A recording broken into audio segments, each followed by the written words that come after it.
Matthew 24 verse 7, for nation shall rise against nation, and kingdom against kingdom, and there shall be famines, and pestilences, and earthquakes in divers places. All these things are the beginning of sorrows. I want to give all praise, honor, and glory to Yahweh, Bahashem Yahweh Shai, Bahashem Rakakwadash. Double honors to the apostles and the elders of Great Millstone, who teach us and feed us in the spirit. Citations to the Akim who are sincerely pushing this work, right? Working for that penny a day. Blessings also and peace be unto the large multitude, the rest of the 1/3, the men, women, and children whom the Lord has chosen to have mercy upon, to receive the gift of mercy and to receive the spirit of truth, entering into their souls in these last days. This is going to be based upon famine, the famine that's coming, that has been warned by the prophets over and over, and that is now starting to be warned by global organizations. Several brothers have done videos, over the past few months, about the upcoming food shortages and famines that are expected to hit the earth, mainly due to the disruption in food supply chains caused by COVID-19 and due to other factors such as weather conditions, locusts, and other pestilences, that have pretty much destroyed crops or have disrupted food supply chains all across the globe. So now we have another article here that's being posted in the Jamaica Gleaner. It was posted today, Saturday, November 14, 2020, year of prophecy. It says, Nobel UN Food Agency warns 2021 will be worse than 2020. All right, and this is for you people who are expecting things to go back to normal, expecting you to be able to go back to your wicked ways, your partying, your idolatry, your witchcraft, and thinking that this kingdom will continue and prosper. All right, here's one of your quote-unquote trusted sources telling you what we've been telling you, for years, for decades. Let me read the headline again. Nobel UN Food Agency warns 2021 will be worse than 2020.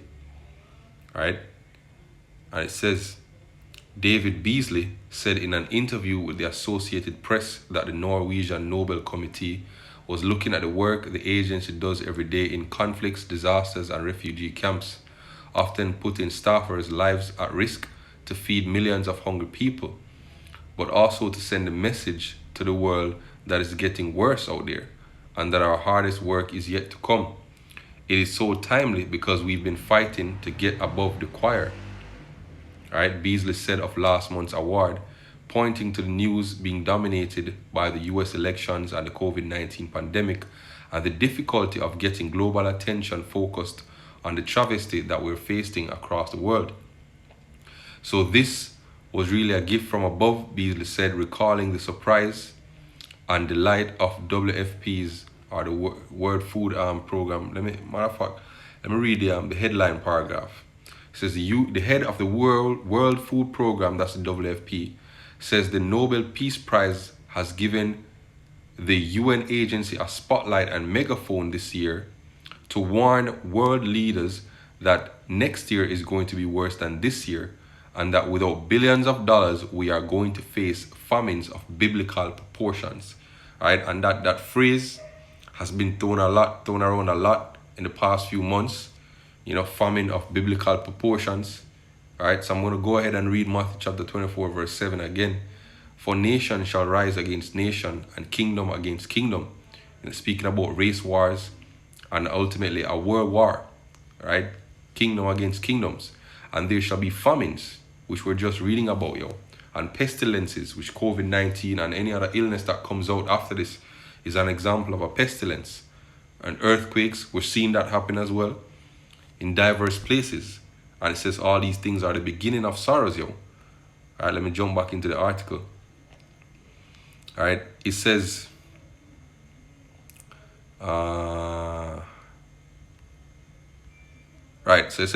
so this was really a gift from above, Beasley said, recalling the surprise and the delight of WFP, which is the World Food Program. 20,000 staff was worldwide, and his own shock at being interrupted during a meeting in Niger in Africa's Sahel region with the news. Beasley recalled a warning to the UN Security Council in April, right, that would that as the world was facing the coronavirus pandemic, it was also on the brink of a hunger pandemic that could lead to multiple famines of biblical proportion within a few months if immediate action wasn't taken. We were able to avert it in 2020 because the world leaders responded with money, stimulus packages, this deferral of debt. No, Beasley said COVID-19 is surging again, and the economies are continuing to deteriorate, particularly in low and middle income countries, and there's another wave of lockdowns and shutdowns, right? Which we've been telling you is coming, yo. But he said the money that was available in 2020 isn't going to be available in 2021.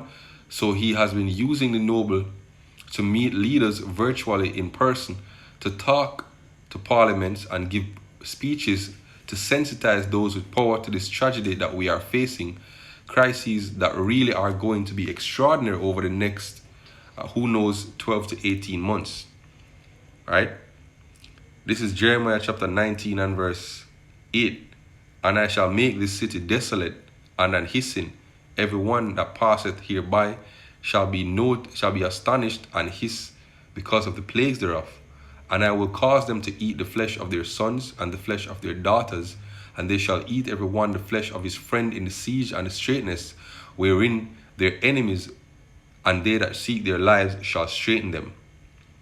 Right? 2 Ezra 16 verse 21. Behold, victuals shall be so good cheap upon the earth that they shall think themselves to be in good case. And this is what's happening now, yo. Right? Normalcy bias. People think that because things have already gone, things have always gone on in a particular way. They've always been able to go to the supermarket and afford food, even though, inflation may occur. It was not that significant, and food was more than likely readily available. It wasn't difficult to get food. You go to the supermarket, you stock up, so people think themselves to be in good case. People think that this will all blow over and everything will go back to normal, right? Behold, victual shall be so good cheap upon earth that they shall think themselves to be in good case. Even then shall evils grow upon earth, the sword, famine, and great confusion. Right? That's what's coming, yo. This is Lamentations chapter 4 and verse 9. They that be slain with the sword are better than they that be slain with hunger. For these pine away, stricken through, for want of the fields, for want of the fruit of the field. The hands of the pitiful women have sodden their own children. They were their meat in the destruction of the daughter of my people, yo. All these things happen in history. Right? If you read about the siege of Leningrad, which is one of a relatively recent sieges, right? And you read about different people eating their family members, eating leather, eating wood, all these different things, and the time to come is gonna be worse than anything that has ever faced the so-called human race, yo, or humanity. This is gonna be even worse, yo. Right? So for all you people expecting things to get better in 2021 because 2020 was such a doozy, hey, you're in for something else, yo. You're in for a wild ride, yo. This is not gonna get better, yo. This kingdom is going out. Right? The day of the Lord is approaching, and that day is not a day of gladness, yo. Right? The sun is setting on this empire in a very violent way. Forgive me the spirit to do this lesson. Shalom.